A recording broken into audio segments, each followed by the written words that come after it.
তড়িঘড়ি করে আর একটা ভিডিও করতে এলাম। জানি না আজকের আবার এটা আপলোড করতে পারবো কিনা, কারণ নেটে প্রচণ্ড স্লো। আমি নেট প্যাক মারলাম, তারপরেও আবার এদিক ওদিক করে তারপরে এটা হলো। মানে ভাবতে পারছো, সেই 4:30 থেকে এখন 9টা বাজতে যায়, তখন আমি ভিডিওটাকে ছাড়লাম। আর এই ভিডিওটা করে কখন ছাড়তে পারবো জানি না, তবু করছি। সেটা হচ্ছে আমি কালকে সীমাদির ভিডিও দেখেছি এবং লাইভ দেখেছি। কিছুটা দেখার পর আমার কিছু কথা বলতে ইচ্ছে করলো, আর তাই জন্য এসছি। সেটা হচ্ছে যে সীমাদি এখন রেগুলার বেসিস ভিডিও দিচ্ছে না এবং লাইভও সেরমাটা করছে না, ডিটোরিয়েট করেছে তার চ্যানেল। ন্যাচারালি আমরা এখানে যারা কাজ করছি সেটা হচ্ছে রোজের রোজ কাজ। মানে আজকে তুমি কাজ করবে, তারপর আবার 6 দিন পর তুমি এসে কাজ করবে, এরকম হবে না। তুমি যদি ডেলি এসে কন্ট্রোভার্সি জোনে ভিডিও করো, তাহলে তোমাকে ডেলি করতে হবে। সে 1টা করো, 2টো করো, 3টে করো, যেরকম করো সেরকমই করতে হবে, কারণ ভিউয়ার্সরা তোমার কাছ থেকে সেটাই এক্সপেক্ট করে। তো সেখানে সীমাদি মোটামুটি ভিডিও করা প্রায় বন্ধ করে দিয়েছে, লাইভ করতো, তারপর লাইভটাও সেরকম করছে না। যদিও তিনি বলছেন যে আমার শরীর অসুস্থ তাই করছি না, আমার শরীরের অবস্থা খুব খারাপ, তার জন্য আমার ভিডিও করার মতো হচ্ছে না। এর আগেও তোমরা জানো যে যখন খোকার ব্যাপারটা নিয়ে সবাই শোরগোল ফেলে দিয়েছিল, সেই সময় সীমাদি ভিডিও করছিল না, আর তারপরে চ্যানেলটা বসে গেছিলো। তারপর আবার লাইভ করে করে এন্টারটেন করে করে আবার চ্যানেলটাকে তুলেছে। যদিও তার মধ্যে ক্যাপাবিলিটি আছে, এন্টারটেনার হিসেবে উনি খুবই ভালো, এবং সেই জায়গা থেকে উনি আবার চ্যানেল তুলতে পারে, তার জন্য হয়তো চিন্তা নেই। আমাদের মতো হলে হয়তো চিন্তা হতো, আমার তো টেনশন হয় একদিনই ভিডিও না দিতে পারলে। তো যাই হোক, এবার তারপরে হচ্ছে তোমার তো উনি বলছেন আমার শরীর খারাপ তাই দিইনি। তো যাই হোক, এখন হাটের ভিডিও থেকে লাইভ থেকে জানলাম যে অনেক কেস কামারি চলছে, অনেক ঝামেলায় পড়েছে, অনেক প্রবলেম হয়েছে, তাই চ্যানেলটার এই অবস্থা হয়েছে। তো সত্যি মিথ্যা আমরা এখন মানে আমি তো যাচাই করতে যাব না যে কোনটা সত্যি কোনটা মিথ্যা। আমি এটা বুঝি যার চ্যানেল, যার মানে সমস্ত কিছু সে বুঝবে। তার চ্যানেলের যদি কিছু প্রবলেম হয় তো সে সেটাকে ওঠাবে কি নামাবে কি ফেলবে সেটাও তার ব্যাপার। সে মানে শরীর খারাপের জন্য দিচ্ছে না কি অন্য কারণে দিচ্ছে না সেটাও তার ব্যাপার। আমাদের এই সব ব্যাপার নিয়ে হস্তক্ষেপ করার জায়গা নেই, কারণ মানে চ্যানেলটা যদি ওনার ওঠে তাহলে ওনারই লাভ, প্রফিট। চ্যানেলটা যদি ওনার না ওঠে তাহলে আমাদের তো কিছু ব্যাপার নেই, আমাদের লসও নেই লাভও নেই। তাহলে আমরা বেকার কেন বলবো এই জন্য ওই জন্য সেই জন্য। তবে এটা বুঝতে পারছি কোথাও না কোথাও কিছু না কিছু তো প্রবলেম হয়েছে, না হলে শুধু শুধু কেউ ইনকামের জায়গা বন্ধ করে, সে শরীর খারাপ হোক আর যাই খারাপ হোক। ইনকামের জায়গা তখনই মানুষ বন্ধ করে যখন তার কোথাও না কোথাও প্রবলেম অ্যারাইজ করে। কারণ সীমাদি ফিমাদি এরা তো অনেক দিনকার কন্ট্রোভার্সি ক্রিয়েটার এবং যথেষ্ট ভিউয়ার্স বেস আছে। তো একটা ভিডিও দিলে মোটামুটি ভালোই ভিডিওতে ভিউজ হয়। তো সেই জায়গা থেকে তারা যদি ভিডিও না দেয়, মনমানি করে, তাহলে বলতে হবে যে কোথাও না কোথাও ফল ডাউন হয়েছে। তো চলো, welcome back to my channel. আশা করছি তোমরা সবাই খুব ভালো আছো, আর আমিও খুব ভালো আছি। নতুন একটা ভিডিওর সাথে আমি রুনার লাইফস্টাইল থেকে। না, সীমাদি চ্যানেলে ভিডিও দিচ্ছে না, লাইভ করছে না, এটা নিয়ে আমার মাথা ব্যথা নেই। কিন্তু আমার মাথা ব্যথাটা এটা যে সীমাদি আবার এসে এই কথাটাই বলছে যে তার ভাই, তাদের প্রকৃতপক্ষে তারা ভীতু, তাদের সেরকম একটা দোষ নেই। অ্যাকচুয়ালি ঝিউর জন্য এই প্রবলেমগুলো হয়েছে। এইখানেই আমার হাসি পায়। সীমাদি, তুমি 2 দিন আগে তাদের নিয়ে বলছিলে, সমালোচনা করছিলে, কত কি বলছিলে, তারপর আবার তুমি 360 ডিগ্রি ঘুরে গেছো, গিয়ে বলছো অ্যাকচুয়ালি তোমার ভাই, তোমার কাকিমা, তোমার কাকু ওরা প্রচণ্ডই ভালো, তোমার সঙ্গে ভালো ব্যবহার করেছে। তোমার ভাই রীতিমতো ভীতু, অত সাহস নেই। তো তোমার ভাইয়ের সত্যি কথা বলতে মানে মানুষ হিসেবে ওরা ভালোই। তাহলে প্রবলেমটা কোথা থেকে হলো? প্রবলেমটা হলো যবে থেকে ওদের লাইফে ঝিউ এসেছে তবে থেকে তোমার ভাই মানে ঘুরে গেছে, এবং তোমার ভাইয়ের এই অধ্যত্তনেস দেখা গেছে, এবং তোমার ভাই এরকম বিহেভিয়ার করেছে যার জন্য তার ভিউয়ার্স কেটে গেছে। না হলে তোমার ভাই, তোমার কাকু, তোমার কাকিমা এরা যথেষ্ট ভালো, ভদ্র, এবং মানে টিনার সঙ্গে যেগুলো করেছে সেগুলো আদৌ করেছে কিনা সেটা নিয়ে সন্দেহ আছে। প্রথম কথা হচ্ছে কারোর মুখের কথায় কোনো ভ্যালু নেই, না তোমার না সুদেবী, কারোর মুখের কথা কোনো ভ্যালু নেই। তোমরা যখন টিনু এবং কোকাকে নিয়ে ভিডিও করছিলে, দুজনের পুরো চাটা হয়ে গিয়েছিলে। তুমি তোমার ভাইয়ের চাটা হয়ে গিয়েছিলে, আর সুদেবী হচ্ছে টিনুর চাটা হয়ে গেছিলো। তোমরা দুজনেই চাটতে, দুজন আর কি একে, মানে অ্যাকচুয়ালি তোমাদেরকে বেসিক্যালি ওদের দালাল হিসেবে দাঁড় করেছিল ওরা নিজেরা। তুমি ওর বাড়িতে গিয়েছিলে আর এর সঙ্গে ওর ফোন আলাপ হয়েছিল, ঠিক আছে? এখন তোমরা দুজনই কখনো বলছো যে না ওরা এই খারাপ, হ্যানা ত্যানা অমুক তমুক, আবার তারপরে তুমি বলছো না তোমার ভাই অ্যাকচুয়ালি ভালো, তোমার ভাই এরকম কিছু কাজ করেই নি, অ্যাকচুয়ালি টিনু নিজেই এগুলো করেছে। তোমার ভাই তখন তো অতিরিক্ত ভালো ছিল, এই ঝিউ আসতে তারপরেই তার সব কিছু চেঞ্জ হয়ে গেছে। আচ্ছা তুমি বলো তো, একটা মানুষের হিউম্যান নেচার একদিনে পরিবর্তিত হয়? একটা মানুষ যদি সত্যিই ভীতু বা সেরকম হয় তাহলে হঠাৎ করে সে ডেসপারেট হতে পারে? কেউ যদি চাঁচাছোলা কথা না বলে তাহলে হঠাৎ করে সে ভিউয়ার্সদেরকে অ্যাটাক করতে পারে? হ্যাঁ, তুমি যে কথাগুলো বলছো সেগুলো তুমি মানে জানো? মানে আবার পাল্টি খেয়েছো তুমি তোমার ভাইয়ের দিকে, তোমার ভাইয়ের প্রশংসা করবার জন্য আবার বসে পড়েছো। আর তুমি সুদেবীকে বলতে গেছো হ্যাঁ রে আমরা তো প্রথম থেকেই টিনুর কথা বলেছি, তো তুই এখন গিয়ে বলছিস। হ্যাঁ একদম ঠিক কথা, তোমরা প্রথম থেকেই টিনুর কথা বলেছো, আর ও এখন গিয়ে বলছে। ও সব কিছু লেটে বোঝে, ওর সঙ্গে যখন পিরিত থাকে তখন সব ভালো ভালো হয়, তারপরে ওর সঙ্গে পিরিত চটকে গেলেই প্রবলেম। অ্যাকচুয়ালি প্রবলেমটা কোথায় জানো? টিনু ওর ক্যামেরায় মুখ দেখায়নি, এটা হচ্ছে ওর টেনশন, ওর প্রবলেম, ঠিক আছে? যে টিনু ওর ক্যামেরায় মুখ দেখাতে রাজি হয়নি, বা ওর মিট আপেও টিনুকে দেখেছিল, টিনু আসেনি, তখন ওর দিদিমা মানে ছিল না, ওই কাজ ফাজ হচ্ছিল, সেই জন্য সেই সময় টালিয়ে দিয়েছে। পরবর্তীকালে টিনুর সঙ্গে ও দেখা করার যে ব্যাপারটা হয়েছিল, ও বলেছিল যে আমি দেখা করব অফ ক্যামেরায়, ব্যাস তখনই ওর জ্বলে গেছে। কারণ ও তো টিনুকে ইউজ করতে চেয়েছে, টিনুকে দেখিয়ে বড় ব্লগারের সঙ্গে আমার ভাব ভালোবাসা দেখিয়ে চ্যানেল গ্রো করবার জন্য, যেরকম ম্যান্ডুর বেলা করেছে। ম্যান্ডুর মাথা কাঁধে রেখে ম্যান্ডুর মানে সঙ্গে প্ল্যাটফর্মে দেখিয়ে সেখান থেকে প্রচুর ভিউজ আর্ন করেছে। তো ওর ইন্টেনশনটা তো তোমরা নিশ্চয়ই বুঝতে পেরেছো। তো এখন তো গন্ধ হবে, কারণ টিনু সেগুলো করেনি। আর টিনুর সঙ্গে ওর সত্যিই কোনোদিন যোগাযোগ ছিল না, এটা তো সত্যি। ওর যোগাযোগ ছিল অ্যাকচুয়ালি ফোকলুর সঙ্গে কথা হয়ে তারপর টিনু। আর তোমরা এটাও জানো যে ফোকলু একবার কি মারধরের ব্যাপারটা হয়েছিল, সেই সব ব্যাপার নিয়েও ক্ল্যারিফিকেশন দিতে 45 মিনিটের একটা রেকর্ডিং ছেড়েছিল। তাহলে আমরা সবাই জানি যে ওর ফোকলুর সঙ্গে কতটা অন্তরঙ্গতা, আর তার জন্যই তো ফোকলু ডেসপারেটলি বলতে পেরেছিল যে ওর টুটি আমার হাতে। এমনি বলতে পারে, কই আমাদের তো বলতে পারে না আমাদের টুটি ওর হাতে, তাহলে ওরটা কেন বলতে পারে? তাহলে সেই রকম কোনো কাজ করে রেখেছিল তার জন্য তো। যদিও তারপর আবার ডেসপারেটলি এসে হাউ মাউ চাও করেছে, তারপরে ফোকলু আবার চুপ করে গেছে, তার পিছনে নিশ্চয়ই কোনো রিজন আছে, কিন্তু এরকম তো বলেছিল।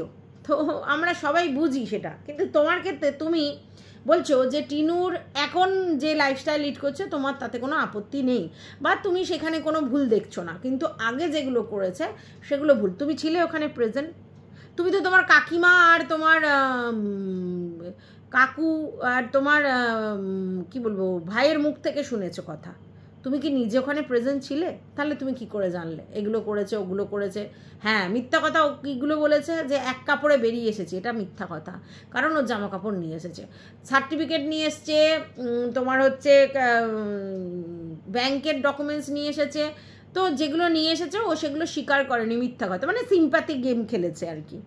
তো তোমার ভাইও তাই করেছে, অনেক কিছুতে সিম্প্যাথি কার্ড খেলেছে। তো দুটো ফ্যামিলির দুটো ছেলে মেয়েই আমাদেরকে বোকা বানিয়েছে, মুরগি করেছে অন দ্যাট পিরিয়ড, ঠিক আছে? যা যা বলেছে আসলে তা কতটা সত্যি সেটা আমরা জানি না।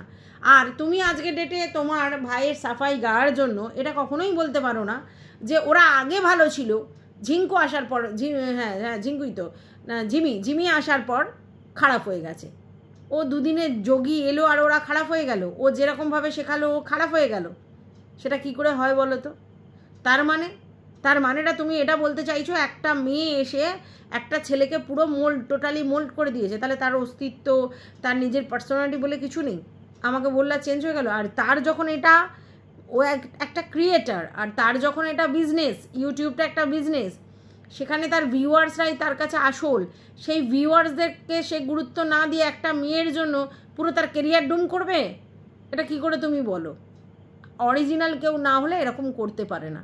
তো যাই হোক, তুমি আবার সেই ভাইয়ের প্রশংসা, ভাই অতিরিক্ত ভালো, ভাইয়ের থেকে ভালো আর কেউ নেই, ভাইয়ের পুরো ফ্যামিলি ভালো, তুমি আবার বলছো। হ্যাঁ, তারপর আবার তুমি এটাও বলছো না, টিনা এখন যে পথে চলছে আমার সেটা নিয়ে আপত্তি নেই, তোমার আপত্তি থাকলেও কারোর কিছু করার নেই, কিন্তু আগে এগুলো ভুল করেছে। মানে তোমার বক্তব্য, তুমি যখন তোমার ভাইয়ের ওই সাপোর্টে ভিডিও করেছো তখন সব টিনার ভুল ছিল, আর তোমার ভাই একেবারে ধোয়া তুলসী পাতা ছিল, যেটা কোনো দিনই নয়। একটা মেয়ে পরকীয়া করেছে, ভুল করেছে, অন্যায় করেছে, আলবাত, কিন্তু সেই মেয়েটা পরকীয়া কেন করেছে সেটা কিন্তু বিচার্য বিষয়, প্রথম। দ্বিতীয় কথা হচ্ছে, মেয়েটি যদি সত্যি সত্যি লুজ ক্যারেক্টার হতো তাহলে 5 বছরে অনেক কিছু শোনা যেত, সেরকম কিন্তু কিছু শোনা যায়নি। আর পরকীয়া মানে যেটা হচ্ছে দেখা সাক্ষাৎ করে প্রেম প্রণয়, সেটা কিন্তু ওই বাড়ি থেকে বেরিয়ে আসার পর করেছে। তার আগে যেটা করেছে চ্যাটিং। এবার তোমরা বলবে যে চ্যাটিং কি ভুল নয়? অবশ্যই ভুল। তোমার বর থাকতে তুমি অন্য কারোর সঙ্গে চ্যাটিং করবে কেন? কিন্তু তুমি কি এটা বলতে পারো যে তার মানসিক জায়গা থেকে সে হয়তো কিছু করে ফেলেছে? তুমি তো জানো মন বলেও একটা জিনিস আছে, অনেক সময় মন অনেকের বাধ্য হয় না। তো হাজব্যান্ডের সঙ্গে কোথাও না কোথাও একটা মানসিক গ্যাপ তো ডেফিনেটলি ছিল, সেটা এজের জন্যে হোক বা নিজেদের যেরমভাবে বেড়ে উঠেছে তার জন্য হোক। তো সেই জায়গা থেকে একটা মেয়ে একটা ভুল করে ফেলেছে প্রথমটা। তারপরে তো তার বাড়িতে লোকজনকে ডাকানো হয়েছে, তার বাড়ির লোকজন মিলে, ওর বাড়ির লোকজন মিলে সালিশি সবাই তো কথাবার্তা হলো, তারপরে তো বাড়িতে এলো। তাহলে এই পর্যন্ত তো ঠিকই ছিল, তারপরে কি এমন হলো যে তাকে বাড়ি থেকে বেরিয়ে যেতে হলো? এটা কি কোনোদিন বুঝেছো? একটা মেয়ে শুধু শুধু সংসার ছেড়ে চলে যায়? যায় না, যায় না। শুধু শুধু কোনো মেয়ে সংসার ছেড়ে চলে যায় না, কারণ সেও জানে যে আমি একটা সিকিওর জোনে আছি, সিকিওর জোনে আছি, আমার বাচ্চা আছে, আমার বাড়ি গাড়ি সব আছে, আমি কেন যাব এখান থেকে? কতটা জ্বালায় পড়লে একটা মানুষ সিকিওর জোন থেকে দুম করে এরকম পা বাড়ায়? আর এটাও তো সত্যি, পরকীয়াও করেছে, ভুল করেছে, অন্যায় করেছে, কিন্তু সেই সময় এই মিষ্টি মিষ্টি কথা ফকলু বলেছে, আর এখান থেকে হার্ড কোট করা কথা, সেখান থেকে নোংরা কথা, বাজে কথা শুনতে হচ্ছে। তো সেই জন্য এটা তো স্বাভাবিক, তখন ওটা মধু লাগছে, মিষ্টি লাগছে, যে তাহলে ওরাই ঠিক। হ্যাঁ, তো সেই জায়গা থেকে ফকলুর মানে প্রেমে পাগল হয়ে গিয়েছে। এইবার যখন ওই বাড়ি থেকে প্রেম করছে, বাপের বাড়িতে যখন নিয়ে গেছে, বাপের বাড়ি থেকে প্রেম করছে, বাবা দাদা অবজেকশন তুলেছে, তোলাটা স্বাভাবিক, এবং তারা বলেছে যে না আমাদের বাড়ি থেকে এগুলো হবে না, ফিরে যাও বা কিছু। এবার মেয়ে বলেছে আমি ওই বাড়ি আর ফিরবো না। তখন মা বলেছে যে এইখানে থাকলে রোজ আমার ছেলে বরের সঙ্গে অশান্তি তৈরি হচ্ছে, তো তুমি তোমার যার সঙ্গে প্রেম করেছো তুমি নিয়ে যাও, ঠিক আছে। এবার ফকলুও নিশ্চয়ই আইনত ডিভোর্স নয় বলে প্রথম দিকটা হেজিটেশন করছিল, তারপরে ফকলু চিন্তা করলো যে না ঠিক আছে নিয়ে ঘুরি, কিন্তু দেখলো 500 টাকা করে ঘর ভাড়া, তো সেটা ফকলুর পক্ষে দেওয়া সম্ভব নয়। কাজকর্ম ছেড়ে বেকার ছেলে বাবার পয়সায় ফুটানি করবে বলে চলে এসেছে, আর এখানে 1 লাখ টাকা ইনকাম করা ব্লগার পেয়েছে, মানে সোনার ডিম পাড়া মুরগি, তো কোনো ব্যাপারই না। 500 টাকা করে ঘর ভাড়া দিতে গিয়ে যখন পিছনটা ফাটলো, তখন বাবার সঙ্গে কথা বলে যে বাড়িতে যাব, তো বাবা মা স্বাভাবিক বললো যে বাড়িতে কেন যাবে, মানে বাড়িতে যেতে গেলে বিয়ে করে আসতে হবে। তখন নিশ্চয়ই সমস্ত ঝেড়ে কেসেছে যে এরকম এরকম ব্যাপার। তখন তার বাবার লোকেরা বলছে বিয়ে না করে এই বাড়িতে আসা যাবে না, এবার বাপের বাড়িতে থাকতে দেবে না, ভাড়া বাড়িতে থাকার মতো পয়সা নেই, আর হোটেলে হোটেলে থাকলে প্রতিদিন প্রচুর টাকা কস্ট লাগছে, সম্ভব নয়, তাহলে চলো আমি যখন বিয়ে করতে পারবো তাহলে আমি আমার বাপের বাড়িতেই রাখবো বলে বাপের বাড়িতে রাখতে নিয়ে গেছে বিয়ে থা করে। এবার ফকলুর এইটা ইন্টেনশন ছিল যে লোকের সামনে শো করে বিয়েটা করব, কারণ পরবর্তীকালে এইটা কাজে লাগাতে পারবো। আর টিনুও ভেবেছিল যে আমাকে যদি মুম্বাইয়ের নাবিক ডিপ্রাইভ করে, তার জন্য এরকম একটা ছবি তুলে রাখি, আমার কাজে লাগবে, মানে বলদ রাম বলদ হলে সেটা করে, ঠিক আছে। এবং সেই জায়গা থেকে যা হয়েছে দেখেছি আমরা। এরপর গিয়ে ওর বাড়িতে থাকা শুরু করেছে, ঠিক আছে। এইবার সেখানে তো মানে কি বলবো, অবিবাহিত, কিন্তু মানে অবিবাহিত না, মানে অন্য লোকের বিবাহিত, এর সঙ্গে একটা লিভ ইন সম্পর্ক, কিন্তু লোক দেখানো বিয়েটা হয়েছে, বাবা মা যাতে ব্যাপারটা অ্যাকসেপ্ট করে, মানে কি যেন ফকলুর বাবা মা যাতে অ্যাকসেপ্ট করে তার জন্য করা হয়েছে। তো সেটা আরও ভুল ডিসিশান। তারপরে দিনের পর দিন টিনু জড়িয়ে পড়েছে ফকলুর সঙ্গে। ইনস্ট্যান্ট ওই ব্যাপারটা না ঘটলে, 2 বছর যদি ওর সঙ্গে মিশতো অথচ বিয়ে না করতো, তাহলে আজকে টিনুর পক্ষে অনেক কিছু করা সম্ভব হতো, কিন্তু ওই সবার ভুলে মেয়েটা ডিস্ট্রয় হয়ে গেছিল। কিন্তু আজকের ডেটে ও নিজেকে অনেক পরিবর্তন করে নিজের মতো করে চলছে। ও বুঝতে পেরেছে যে ওর অস্তিত্ব রক্ষা করার জন্য ওকে ব্লগিংই করতে হবে, আর ওইটা করেই ওকে ইনকাম করে নিজের পায়ে দাঁড়াতে হবে, তারপর অন্য কিছু ভাবতে হবে, ঠিক আছে। তো আজকের ডেটে তুমি আবার বলছো, তুমি জানো যে ঝামেলাটা অন্য জায়গায় দাঁড়িয়ে আছে, তার জন্য তুমি দুম করে বলে দিচ্ছ না তোমার ভাই আর কি ভালো, বা তোমার ভাই এই করেছিল, তোমার ভাইরা আগে ভালো ছিল, হ্যান ত্যান। কিছু বলার নেই গো, কিচ্ছু বলার নেই। এবার তুমি এই ধরনের কথা কেন বলছো জানি না, সবাই তোমাকে বলেছে যে তুমি আবার ভাইয়ের প্রতি বায়াস্ট হচ্ছ, আবার ভাই ভাই করছো, আবার ভাইয়ের দিকে বলছো, কিন্তু তুমি তো নিশ্চয়ই কিছু কারণেই করছো, এটা আমি বুঝতে পেরেছি। নাহলে হঠাৎ করে তুমি আবার বাই বাই মানে কি ব্যাপারটা, কি সালটে নেবে? তা নিতেই পারো, তুমি যখন তোমার ভাইয়ের সঙ্গে সালটে নেবে তাহলে এরকম বলে বলারও কোনো দরকার ছিল না। তো ভালো, যেটা তুমি ভালো বুঝবে সেটাই করবে। কিন্তু আমার মনে হয় অ্যাজ আ ক্রিয়েটার আমার তোমাকে এটা বলা উচিত যে দেখো, তোমার ভাইয়ের দোষ তুমি যখন ধরতে পেরেছো, বুঝতেই পেরেছো যে ওরা দোষী, এক হাতে তালি বাজে না। যেমনি খোকার কিছু দোষ ছিল তেমনি টিনুরও দোষ ছিল, দুজনের জন্যই সংসারটা ভেঙে গেল। এবং তাদের কি প্রবলেম হলো না হলো সেটা আজকের দিকটা ম্যাটার নয়, ম্যাটারটা এটা ওরা দুজনের জন্য ওদের ছেলেটার লাইফটা স্পয়েল করে ফেললো ওরা দুজনে মিলে, ঠিক আছে? বাচ্চাটার ভবিষ্যৎটা নষ্ট হয়ে গেল। এবার তোমরা বলতে পারো ব্রোকেন ফ্যামিলিতে হয়, হ্যাঁ হয়তো, তো এতে কি হয়, বাচ্চার উপরেই এফেক্ট পড়ে, আর সেটাই হলো, সেটাই সত্যি কথা খারাপ। কারণ বাচ্চাটার প্রতি তো সবার একটা ফিলিংস আছে, সেই জায়গা থেকে মা নেই, বাবা এরকম, এই জন্য সবাই বলছে। তো যাই হোক, ও যেরকম ভাগ্য করে নিয়ে এসেছে সেরকম ভাগ্যেই ওকে চলতে হবে, তার বাইরে তো একটুও হবে না। তোর ভাগ্য আশা করি যে এরকম জায়গা থেকে মানে বের হলেও ও পরবর্তীকালে নিজের পায়ে নিজে ঠিক মতো দাঁড়াতে পারবে, বা আরও বেশি অস্তিত্বের জন্য লড়াই করবে। ওর ভালো হোক এটাই চাই, সুস্থ থাক, স্বাভাবিক থাক, এটাই চাই। আর তোমার মানে কারণটা কি সেটা বুঝতে পারছি না, শরীর খারাপ তার জন্য ভিডিও দিতে পারছো না, লাইভ করতে পারছো না, সব বুঝতে পারছি, কিন্তু তোমার ভাইয়ের দিকে কার্নি খাওয়ার জিনিসটা বুঝতে পারছি না। তো যাই হোক, এই ভিডিওটা আমি এই পর্যন্ত রাখছি, দেখি যদি আপলোড করতে পারি তাহলে খুব ভালো হয়। টাটা।